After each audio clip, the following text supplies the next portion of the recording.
Welcome to the Fantasy Grimoire Car. It is so Yes, good I to am have you honored with to be me. on your show today, Stephanie. I attended your podcast as an author, but then the more I was starting to get into my podcast, I was like, hey, let's actually shed a little bit of a light about what goes on behind the scenes. And we've just kind of been chatting on and off for the past few months, and you introduced me to more podcasters. So it's crazy how small the world can Yeah, and be I on think that's one of the Bookstagram. most beautiful parts of it, right? Is you finally get to actually meet people versus maybe just like liking and clicking on posts, but you start to make a bit of this community. And I feel like we're in it together. It's so true though, because I see a lot of people, and I mean, this is just talking from an author's perspective, they focus a lot on the likes side of things. Like, oh, I only got 2 likes today, or I only got 3 views, or whatever the case may be. But we all got into this at the end of the day for engagement Yeah. and to build these connections and to actually be able to speak to these like-minded people. So I totally hear you on that. You have a bit of an interesting background, and I do want to ask, what led you to start Bookish Yes. Flights? So I am a military spouse, but also a mom of 3. And when you are a military spouse, for people that maybe don't know, you move every 2 to 3 years. And in saying that, I am a physical therapist by trade, but we are licensed by the state, and I do a specialty of physical therapy. So every time we move, every 2 to 3 years, I have to go and change my physical therapy license to the next state. And then because I do a specialty, I'm usually advocating to physicians that they should be sending their patients to me. So as you can imagine, that takes time. And by the time I'm getting like a regular referral network of patients, we're moving Yeah. again. And I just got tired of doing that hamster race. So I was like, what can I do that will move Yeah. with me? Also, at the time, I had a 10-week-old, a 2-year-old, and a 5-year-old. So it really maybe wasn't the time. And my husband was on a 7-month deployment. Maybe wasn't the time to start a podcast, but it allowed me to Yeah. dream because it was 2020. Like most of us, we were kind of locked in our homes, and I was locked in my homes with lots of little kids. And it gave me 7 months to really dream and plan and think about what I might want to do. And podcasts have been a huge part of my life. I always would listen to them when I was commuting to work or, and various forms of that. And so I thought, what if I do a podcast? Like, this is something that can be remote. It's something that can move with me. It's not something I have to start over with when we move again 2 to 3 years down the road. And so I got to thinking what I could start a podcast about. And I thought, well, I could do physical therapy. People call me a lot. I end up being an injury triage a lot of times. Yeah. But I also got to thinking, I'm like, well, I would run out of content in like 15 episodes. So I was like, what else do people call me about? And I've been a lifelong reader. So I was like, people call me for book recommendations. That is something that is the other thing. And I'm thinking I could talk endlessly about books. I could also incorporate my specialty in physical therapy, and we could do a little book flight of, books around that. And so it's now 155 episodes will come out tomorrow, but 155 episodes later, I had plenty of content when I switched to the world of books. I want to go back to something that you said earlier that I love. You dared to dream. Yeah. And that to me, I think, especially in this part of my life, is so, I almost want to say powerful because, for example, just with the puppy, okay, we literally saw her on Friday. I nagged my husband to death to get her because he's like, oh, let's give 24 hours and see if we feel the same tomorrow. And I was like, I don't want to wait. This dog is mine. And by Friday night, we had messaged, we paid the deposit. By Sunday, we had gotten her pet stuff. And Monday morning, we picked her up. Now, I think maybe 6 months ago, I would have been like, maybe I'm being a little bit impulsive and maybe I'm not thinking this through correctly. But I was like, one of my biggest dreams has always been to have my own dog. Yeah. A dog that I can raise from scratch. And that's like my little shadow. And there was this moment yesterday, 2 girls in our apartment block outside. So we'd taken her outside to go use the potty. And 2 girls, probably about 7-ish, somewhere around there, petrified of dogs. Absolutely petrified. Okay. But they say to me in Dutch, they go, can we touch her? Because she's small, she's small and she's a fluffy little angel. And at first they were like, jumping, jumping, jumping. Within 15 minutes, they were in love with her. They didn't want to like let her go. And they Yeah. only left because their mom was calling her back inside. And I'm like, that's what happens when I allowed myself to dream. Like, it's such a small little interaction, but like it leaves such a lasting impression on you. So it just, when you said dare to dream, like that just really hit home for me in the most beautiful way. Oh, I love that because I think there's a certain amount that we don't always let ourselves dream, right? We feel like we've put ourselves in the box or we're checking off things on our to-do list. Or, and at that point in my life, I was a mom and literally I was just trying to survive day to day with my kids, right? It's 2020, my family can't get here. I'm home with 3 kids. I'm just trying to survive. Pandemic. So Yeah. it really, I think, saved me mentally, like in a mental health Yeah. perspective, of dreaming about what could come and what maybe was coming in the future. Now that I think about Yeah. that as well. At the same time, I was so granted I am not a human child mom, I'm now a dog mom. Um, but I think there's an important message there because a lot of the women that I speak to on Bookstagram are parents, Yeah. where they have these big dreams where I want to be an author, I want to be an editor or a designer or whatever the case may be. But I don't know how to balance that with being a parent or being a wife. And I feel like the message I'm getting like from you here is I can still be a mom and be there for my kids, but I can't, it doesn't mean I need to give up my dreams. Yeah, absolutely. And I think that this has allowed me to stay at home with my kids. And in fact, it's made me Yeah. even more flexible to be there for them than going Yeah. to a job where I'm in a clinic. I'm exchanging my time for money, where this Yeah. is much more flexible and conducive, I think, to Yeah. being a mom and a wife and whatever Yeah. label that is for you in your life. It's just Yeah. the flexibility is endless, where when I had to go clock in somewhere is not. Something my husband said to me once, just from the writing aspect, he was like, the happiness I see from you when you write and when you create these worlds, or like when I've got a book cover to show him, or when I figure out like this plot and I'm like, oh, like, how did this happen? And he's like, I don't see that from you in your day job. Yeah. He's like, I see that from you in your book world, which is why he never nags me when I'm like, okay, babe, I need to go right now. Like, cheers. Because that happiness that we see, and again, like for your kids, they get to see, hey, mom is happy and is fulfilled, and look at like the example she's setting for us. And I mean, I know my mother worked 16-hour days. I didn't always see her, and she was doing the best that she could with what she had been given. Yeah. So that is not a knock against her.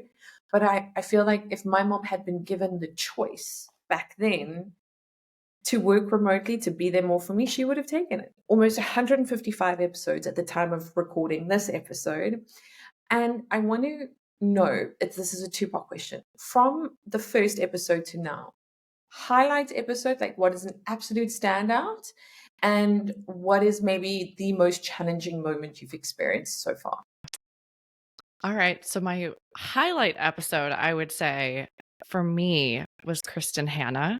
She's episode 65, if you want to go listen to it. But she had been a favorite author of mine for 7 or 8 years.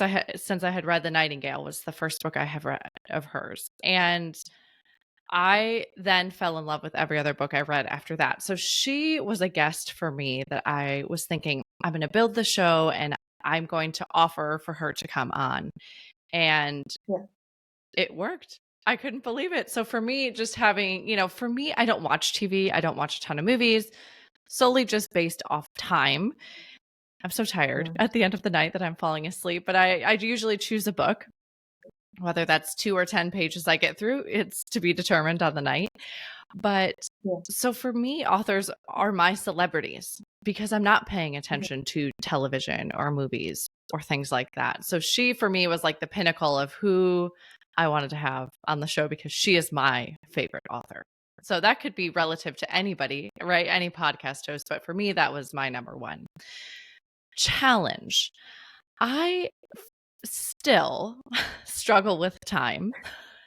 Even though I said, oh, it's so flexible and it is so, like I can do this remotely.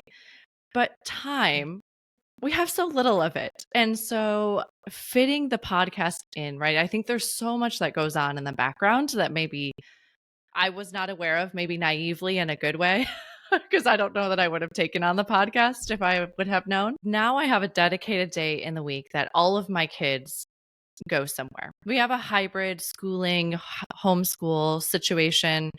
And so there's only one day a week that all my kids go off somewhere, and that is dedicated podcast time.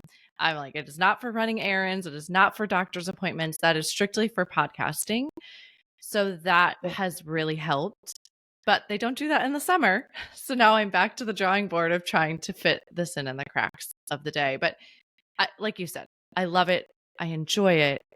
It's to have that creative avenue and be something other than just mom is huge. So Yeah. I will absolutely do this in the summer and find a way to make it happen. And I think that's what we do, right? We find a way to make our dreams happen when we believe in them. Wonderful. Cara, you have a very interesting format for your podcast. I haven't seen this in someone else's podcast to date, where you talk about the Bookish flight format with the, if I remember correctly, it's the start and the main and the dessert. Do you want to talk us a little bit through what was your inspiration for that and how you got there? Yes. Well, thank you so much. Yeah. When I was back to brainstorming and dreaming about this podcast, I thought, well, I'd love to have book recommendations on the show, but I don't want to fire hose people with book recommendations because I think as book people, we can understand that someone asks us for a book, it's really hard to give just one. You're like, okay, what about the other 10 that I have going on in my mind? So I Yeah. thought, what if I do a book flight? And thinking of like a wine flight or a beer flight where you get 3 book recommendations that pair well together. So that can be by theme, it can be by topic, it can be by genre. And I was finding that it was difficult for people, and even myself. I was a guest one time. I had my husband interview me, and I was a guest. It was really hard to sometimes pick just 3 books. So I added on like this dessert pairing that if you were like, I just absolutely cannot narrow this down to 3, it gives you an option to give a 4th recommendation. But again, it was more just for you listeners that we wouldn't fire hose you with book recommendations, and it would give you a chance if you're like, I'm new to fantasy or urban fantasy or romance or whatever genre. I'm new to this genre and I want to try it. It gives you 3 books to really dig in and see if it's a genre for you. I love that. And this is something I have been saying at least since I've started the podcast this year. Sure, anyone can start a podcast, but understanding your USP, which is what you've just described, like your unique edge for your podcast, that's really what sets you apart and helps you grow a following. Because my favorite example to use is the fantasy fangirls, Yeah. right? They're super popular. They have built such a reputation on, these theories and their I almost want to say the charismatic way that they break down the episodes and they start coming up with these fan theories. Yeah. Now, personally, I'm not a fan theory kind of gal, okay? Which I know sounds a little bit contradictory considering I also write, but I create my own world. Yeah. I'm not going to make someone else's world. What I really enjoy about the Fantasy Fangirls is they have made it a big part of their brand and they have focused on that as their USP. And we always know the 2 sisters, super charismatic, super energetic, and they spend a lot of time breaking books down. I was saying on another episode that I think they read a book like 10 times before they start breaking down the episodes and the form. And it's not just reading, it is immersive. So it's the listening and the reading at the same time so that they can make sure that they catch all the little details that us as readers may not get in the first round. Yeah. It's a lot of work. Yeah, and that's what I was going to say is that's the background work that I think that people don't realize. Like it's not just getting behind a microphone and talking. There's No. so much that goes in to the background of that. I was speaking to a potential guest for season 1. So for the listeners that don't know, typically before I confirm someone to record with, I will spend a bit of time researching them and then I will give them 10 questions, which just really helps guide the episode. Yeah. But I make it clear that it's not a script. It's just a guideline. Yeah. So I was chatting to one potential guest, and she was like, "Well, if you send me your questions, I'll decide if I want to record." And I said, "I'm not doing that." I said based on that, you're not a fit for what Yeah. I'm trying to do here, because for me, it can take anywhere between 1 to 2 hours to come up with 10 Yeah. questions. Because granted, there are, I think, 3 questions I ask everyone. Okay, or I try to ask everyone, but the other 7, I do a deep dive into your profile, your websites, your Goodreads, and I really try and find things that I find are interesting in terms of my podcast. Yeah. And that doesn't just happen like that. Yeah. You're It not takes going to time. invest the time without knowing that Yeah, someone else is 100% invested on the other end. correct. 100%. On that note, though, I do have to ask you, what is your bookish hot take? I really struggled with this one. I was like, oh man, I'm not a controversial person usually, and I try to really just be a listener and kind of go with the flow. I Yeah, settled on, and hopefully this one works, but you don't have to love hyped books. And I say this because there has been so many times that I have seen a book recommended and it's running off the shelves because it is on every platform and in everybody's mouths. And then I pick it up and I read it and I think, what did I miss? And I have spent a lot of time thinking about, and maybe even sometimes this is a bit of that imposter syndrome, not being like a formally trained book person, right? I'm a physical therapist. I'm like a science nerd on the other end. yeah, But maybe I missed something. Maybe I'm not literary enough. Like I've spent this time thinking, what in the world did I miss? But now I've just realized, and I think it's really important to know what books you don't like because it helps guide your future choices. And then I think you get even better about picking out books for yourself. But I think it's okay to not like overhyped books and just be okay with that. We all have our own taste. And that's what matters. Back to being a reader. And if you question yourself, right, of whether you like something or not, and you're like, well, everybody loved it. Why didn't I? Take note of what yeah, you didn't like about it. I think there's a really popular series. I'm not going to say, but I just could not connect with the main character. And I had to yeah. DNF after 1.5 books. I was like, I just can't even go on because I could not connect. The main character drove me nuts. And not in a good way. But it's so funny that you say that, because now you're making me reflect. And I think what I struggled with in Ninth House about, and it was actually the characters. Actually, now that I think about it, there was nothing relatable about the characters for me. So give me morally gray, give me perfect, give me something to latch onto, because I want to root for your characters. I Yeah. want to be upset when they're upset. I want to feel betrayed when they feel betrayed. And if you're not giving that to me in the first 10% of your book, I just don't care what happens to them, honestly. Yeah. And I just don't see the point of reading. And I know there was another popular series. A lot of people struggled with the FMC. Everyone had a problem with DM, Okay. the FMC. I actually found it relatable because she made a lot of stupid decisions in trying to do the right thing. And I know I make stupid decisions like almost daily. Yeah. And it was because of that where I was like, I'm in. Sure, she's a little bit irritated. I'm not denying that. But you know what? It is the most relatable FMC I have read in such a long time. I love that. So, yeah, I feel like you brought that book for your book flight. Did you not? I did. Yeah. I did. Very good memory. It's like I'm pretty sure we And had a pen coal in there. no, I think honestly, I think Pink Hole is fantastic. And I think specifically how she is so vocal for indie authors despite her trad deal. And she's done a very interesting approach to her trad deal. She's kept her ebook rights, which not a lot of trad deal people do. Okay. Okay, she still gets to control her story, I love that. but she sold the print book rights to trad. Okay. And I the didn't know you could way switch it. Or like, neither did I, yeah. until Pinkle was like, hey, let me be a trailblazer here and show everyone else how it's done. And now a lot of other indie authors that are getting approached for hybrid deals, there's actually a lot of discussion where we're going, hey, let's pull a pen call on this situation. Like we're actually quoting her as a verb now. I love that. Yeah. That's awesome. And I think the way that she's also championing indie authors despite having the success, and she's also holding queer behavior accountable online. So if anyone follows on threads, you can go onto her threads account at any stage. And she's always there engaging with people, and she's always respectful. I have never That's once great. seen her be rude, which I think is really easy to fall into that trap considering the Yeah. abuse that she's taken online over the past year.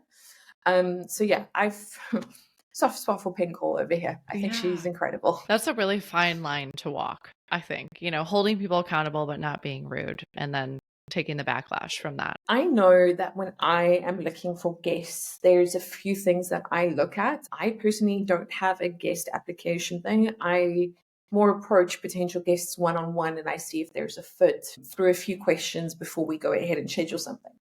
With that being said, I would love to know from you, what do you look for when you select guests for your podcast? Yeah, I actually do have a form on my website because for me, and it's maybe a bit of what you're talking about as well, since I'm not approaching people, I do approach people one on one, but I don't always. I am looking for that you've maybe spent just a touch of time with my show, whether that's, having listened to it, gone to the website, maybe follow, maybe we're friends on social media, but that you've spent a little bit of time so you know what is happening with the show. And really, let's be honest, do you know what a book flight is? Do you know what I'm talking about when I do that? Like, have you spent maybe a little bit of time taking a look at that or thinking about what you might want? And I think, I do get 2 to 8 pitches a week.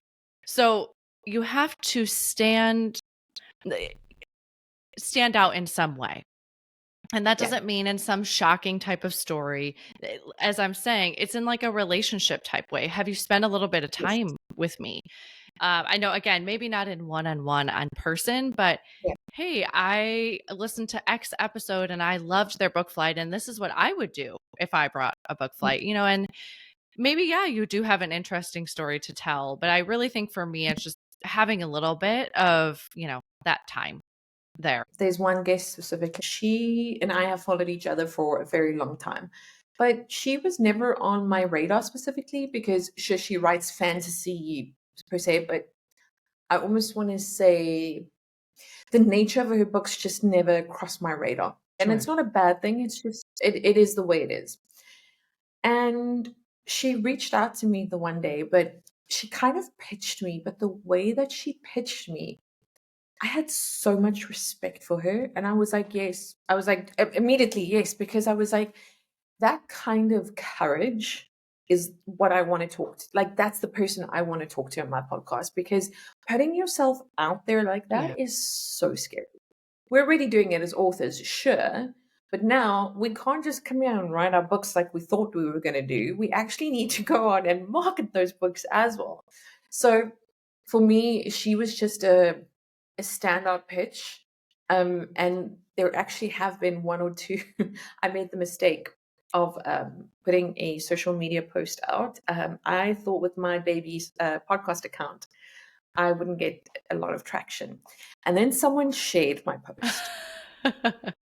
And that was me asking for more guests, Yeah. like, oh, your guest ideas. And I wouldn't say I went viral. That's maybe a bit traumatic. But for me, it was just like, oh my God, I can't keep up with these comments. What is going on? This Yeah. is madness. And like people are in my DMs and like, I want to be here. Crazy. So I totally understand what you mean about that. Yeah. And of course, I want to give everybody an opportunity because I know Yeah. how hard it is, right? To get it. I feel in having done 155 episodes, not being an author myself, but there's a lot of Yeah. similarities between marketing a podcast and marketing a book. And Yeah. you're the perfect person to speak to this, but I get Yeah. it. We're all trying to, get our name out there, get our book out there, get people to read our book. So I would love to offer everybody a spot. But as you've heard me say all episode long, there's just not enough time Yeah. to do all of this. I wish I could, but I can't. And Yeah. The reason for me, I do use a form. The reason I do use a guest inquiry form on my website is it helps all the responses go to one place because you've already said it. I'm getting messages, I'm getting DMs, I'm getting emails. Things come in from Yeah, all avenues. So please, if you've ever reached out to me and I've missed it, it is not yeah. intentional by any means. It's just they come in from all avenues, and keeping everything, it on top of it all is really challenging, which is why I usually will direct you, be like, hey, I love that you DM'd me on Instagram, but please go to Yeah. my website and fill out the form, because then everything is in a nice Google Forms doc for me and I can stay on top of it. A lot of people don't realize is how much editing a podcast episode Yeah. takes out of you. It's not just the finding the guest, the marketing, the actual. Excuse me, can I help you? Can you not? Thank you. That would be great. So it's not just the marketing, it's not just the recording. Okay, this is not working. Can you just sleep? I need you to go back to sleeping. I thought puppies were supposed to sleep Yeah. 20 hours a day. Lots What's of going hours on a here? day. Yeah. Did you have to wake up now? Okay, let's turn you around this way. Okay, there we go. So yeah, it's just, I know that with marketing, with editing, I know in the beginning when I was figuring out how to edit on my previous platform, it was taking me sometimes 2 or 3 days to figure Wow. out how to edit. And then that meant that my writing had to take Yeah. a pause because I couldn't like edit and write my books at the same time. Okay, are you fine? You are being very destructive right now. That's not my angel baby. Okay, let's put you down. There we go. That, I think, to your point, is when I'm saying have spent a little bit of time with my show. Is it does take us, I mean, for me, 3 to 7 hours to get a package ready for a podcast to go out, depending on, graphics and pulling quotes and making videos and editing, uploading everything on the website, writing the show notes. I mean, it is not like I just interview you and then it goes out into the world. We spend a lot of time on your show, and I'm sure you do as well.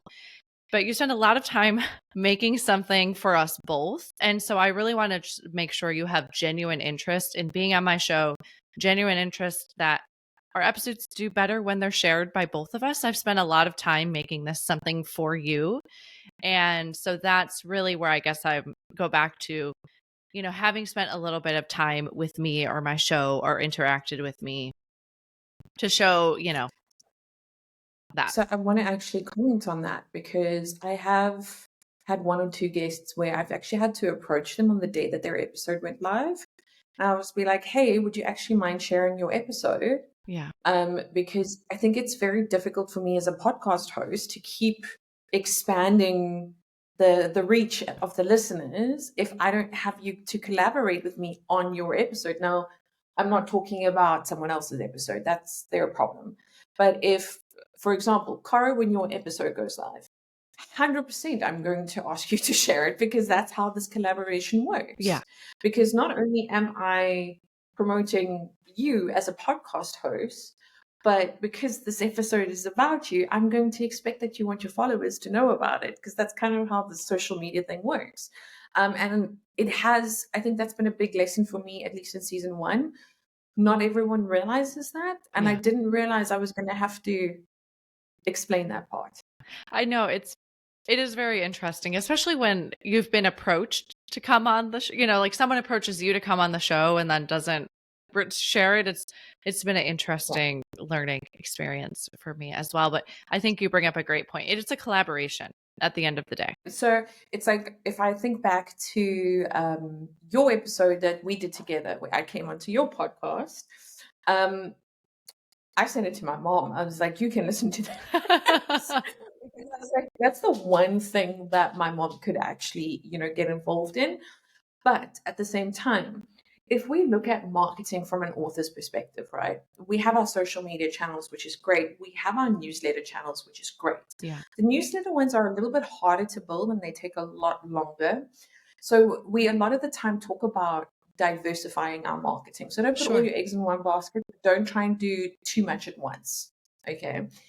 And that's when podcasts have become an incredibly valuable marketing tool for authors, Yeah. is because when we talk about this diversification, that's what we mean. Because I was looking at my Spotify stats this morning for the podcast, and I would say about 60-ish% of my listeners have come from just someone searching for fantasy related books on Spotify. I love that. That's what you want. Exactly. So this is where it becomes so important because, sure, I think the Spotify algorithm helps us a lot, and especially the more ratings we get, the more it helps. But at the same time, we do still rely on that collaboration from our guests to be able to expand that reach even more. So that's been a big lesson for me this year. Yeah. You and me both. So So I want to chat to you about Rachel Gillig as an author. Now, I know that you read her Shepherd King duology, and I know that Yes. you loved it. And I know at the time of recording this episode, she's had a new release, The Night and the Moth, where I think people have gone absolutely feral for her latest release. So she's becoming quite renowned for her gothic romanticy style. I almost want to say that it's not exactly horror, but it's kind of bordering on that line, and hence the gothic terminology. I would love to hear your thoughts about the Shepherd King duology, and have you actually read The Night and the Moth yet? Yes. So it is very rare that I will read a book and then immediately I will finish and I will go download the next book. And that can be a Yeah. variety of reasons. I mean, again, back to time. I have kids, I have a Yeah. podcast schedule, I'm reading for upcoming episodes. So I don't always have the time. But I will tell you, I finished One Dark Window. And I remember this specifically. I was at the park with my kids. And so my kids were entertained and I could read. Doesn't always happen that way. But I literally was sitting there. I was like, I finished it. I have to know what's going to happen. It ended on just the right type of cliffhanger for me, where I immediately went, downloaded book 2, and just dug right in. And I was like, I will make anything for the podcast work. I just have to know what's going to happen in this book. So I loved it. I have not read The Night and the Moth yet, though, because I do block recording. And so I record a bunch and then I take the summer off because I go home and visit family. So I have been reading a ton for the podcast. And back to my school days, I'm assuming others have done this. I don't let myself read things I want to read because I know I won't pick anything else up. I'm like, I need to do reading for the episodes, which I absolutely enjoy. So don't take this as like dry school study. It just is, I know I Yeah. need to focus and get done what I need to get done before I go pick up Rachel Gillig's newest, because I know I'm not going to want to read anything else. That's actually so true. Like right now, I'm on a writing deadline. And granted, I set my own writing deadline, so I can 100% change them if I need to. Yeah. But I don't want to. Because if I start changing one thing, then I have to change the next thing. And it's a whole ripple effect. And there's a few books that I have, let's say I've tagged, where I'm like, if I start reading those books now, I'm not making those writing deadlines. Yep. So it's kind of like I'm almost rewarding myself at the end of it because, like, yeah, I've hit the writing deadline. Read this book. Husband, don't talk to me, even though I've just come out of the writing deadline.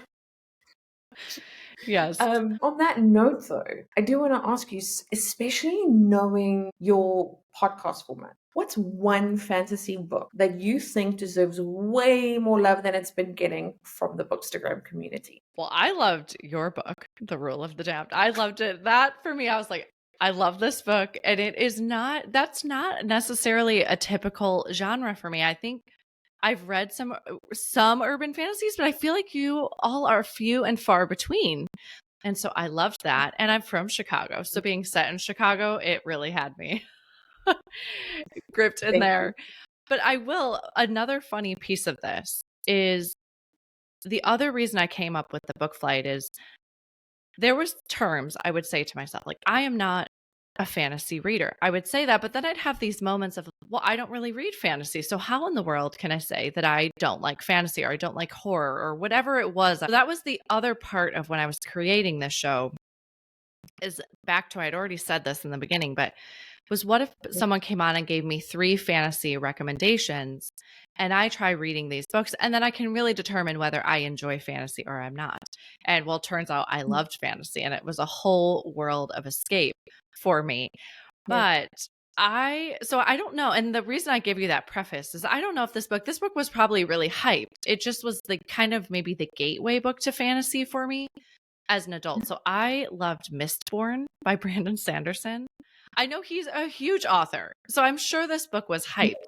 But that was really the Yeah. first book that made me think, okay, this is a genre I need to spend more time with because it was brought to the episode 4, I believe, was one of the books in the book flight. That, for me at least, that's an interesting thing because sure, I have heard of Brandon Sanderson from my, I don't want to say followers because a lot of them have become friends, but for lack of a better term, from my followers, that's how it's been introduced to me. And I know one of the reviewers, and I really trust her feedback on reviewing because I know she will be honest when other people won't. Yeah. She is obsessed with Brandon Sanderson. And if I remember correctly, I actually think he might be indie.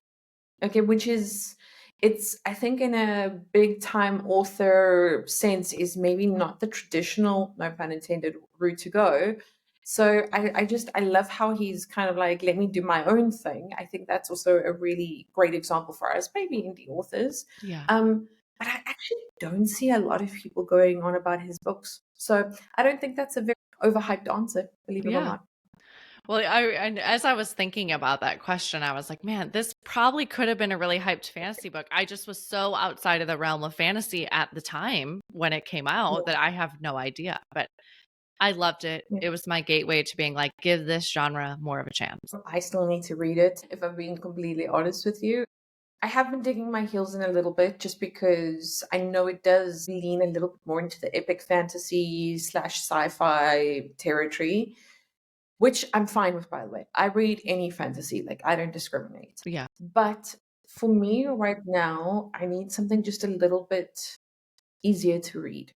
Yeah. I don't want this, I need a degree to understand the world that you've created kind of situation. Right now, I think I'm not in the right headspace to read an epic fantasy. But I promise you, I'm going to read Mistborn this year. And when I do, I'm going to tell you what I think about it and if I think it is as amazing as everyone thinks it is. Yes, please do. And I will say that it did not feel, it was one of those books that I couldn't even tell you the page number because it didn't feel like I was reading that long of a book. Like I just flew through it and it was a read that just kept going.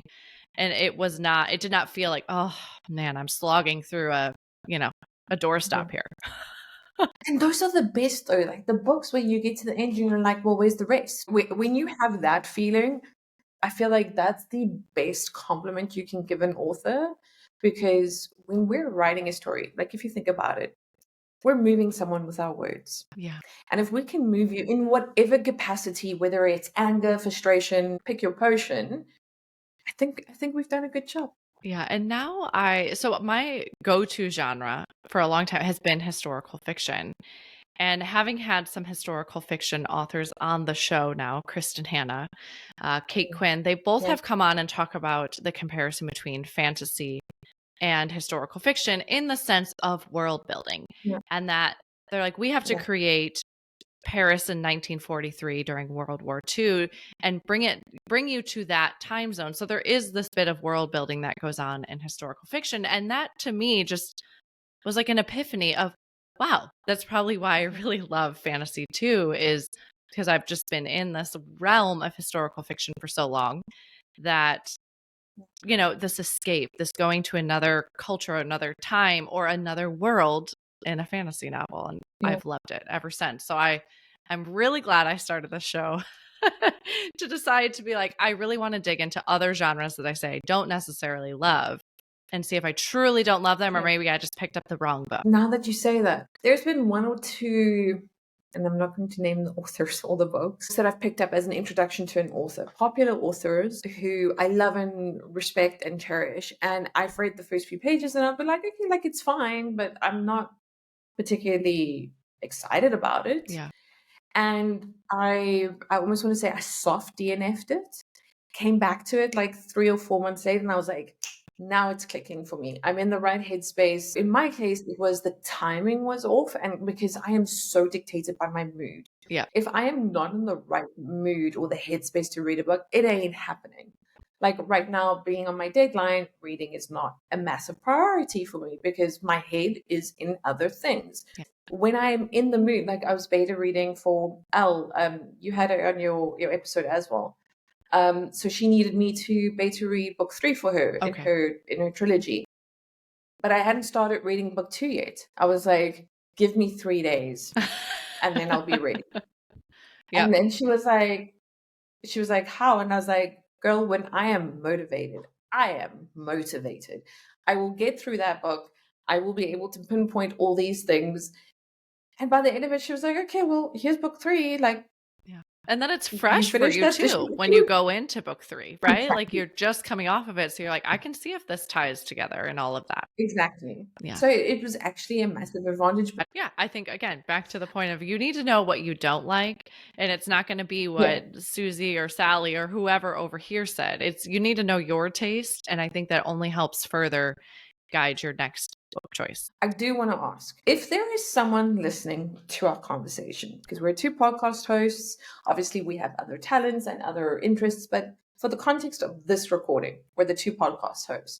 If you could give someone who wants to start a podcast one word of advice, what would it be? When I was looking at this question, I had to laugh. I'm like, I hope she'll give me 4, but it is my motto that I have lived by. It's better done than perfect. Amen. Because if not, we would never get anything out there.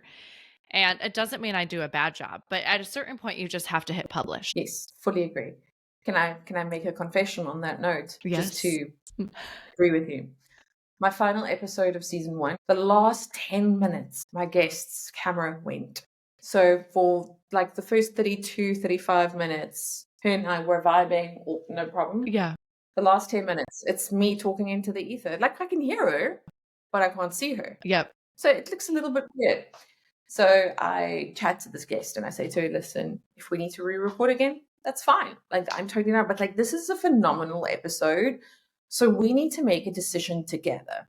Yeah. Are we okay living with 10 minutes being blank? And she was like, go for it. And I was like, yeah, because I'm okay with it. Like I've never pretended to publish a perfect podcast. Yeah. So yeah, it's going to be. And who knows if you'd get the same the next time, right? Like you 2 just hit it off so well at that time. So you got to go with it. Exactly. Cara, I have to ask. You mentioned at the beginning of the episode, we have 155 episodes to look forward to on your podcast.